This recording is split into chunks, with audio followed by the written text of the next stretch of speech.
এই শুভেন্দু আমার সামনে কুরবানির দিনে 1 বাটি না 2 বাটি না 3 বাটি গরুর গোশত খেয়েছে।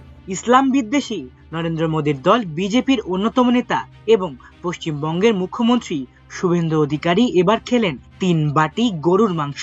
ইতিমধ্যে সামাজিক মাধ্যমে তার সেই গরুর মাংস খাওয়ার ভিডিও ভাইরাল হয়েছে। গরু মাংস তুমি লুকিয়ে লুকিয়ে খেও না, প্রকাশ্যে খাও। মনে হয় ওটা কম খাচ্ছ, তাই তোমার একটু ভয় বেশি ধরছে। একে তো মুসলমানদের নিয়ে নানা সময় বাজে মন্তব্য করতে দেখা যায় শুভেন্দুকে, তার উপর এভাবে গরুর মাংস খাওয়ার ভাইরাল ভিডিও নিয়ে এখন তোলপাড় পুরো পশ্চিমবঙ্গ।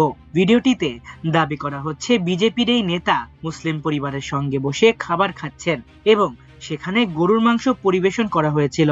ভিডিওটি প্রকাশ্যে আসার পর থেকেই ফেসবুক, এক্স, ইউটিউব ও বিভিন্ন অনলাইন প্ল্যাটফর্মে বিষয়টি নিয়ে চলছে তুমুল আলোচনা।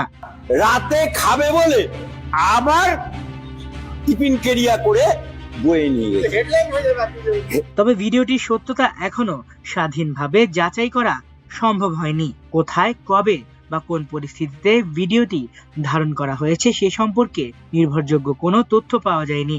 রাজনৈতিক অঙ্গনের অনেকেই মনে করছেন ভিডিওটি ঘিরে যেভাবে প্রচারণা চালানো হচ্ছে তা মূলত রাজনৈতিক উদ্দেশ্য প্রণোদিত হতে পারে।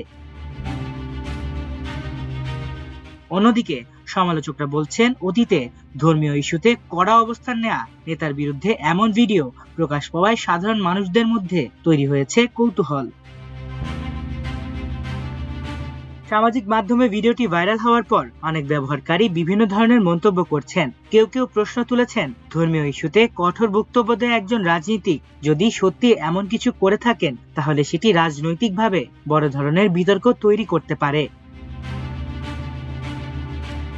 আবার অনেকে বলছেন শুধুমাত্র একটি ভাইরাল ক্লিপ দেখে সিদ্ধান্তে পৌঁছানো ঠিক নয়, কারণ বর্তমানের প্রযুক্তির মাধ্যমে ভিডিও সম্পাদনা বা বিভ্রান্তিকর কন্টেন্ট তৈরি করাও খুব সহজ হয়ে গেছে।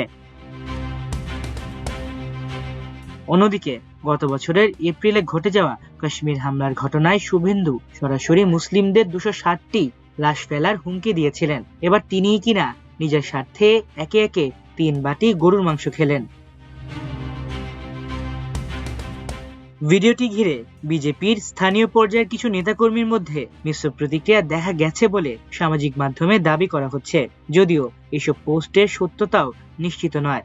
রাজনৈতিক পর্যবেক্ষকদের মতে বর্তমান সময়ে সামাজিক মাধ্যম রাজনীতির বড় একটি হাতিয়ার হয়ে উঠেছে, ফলে কোনো ঘটনা সত্য হোক বা গুজব দ্রুতই তা লাখো মানুষের কাছে পৌঁছে যায়। আলিফ চৌধুরী, আমার দেশ।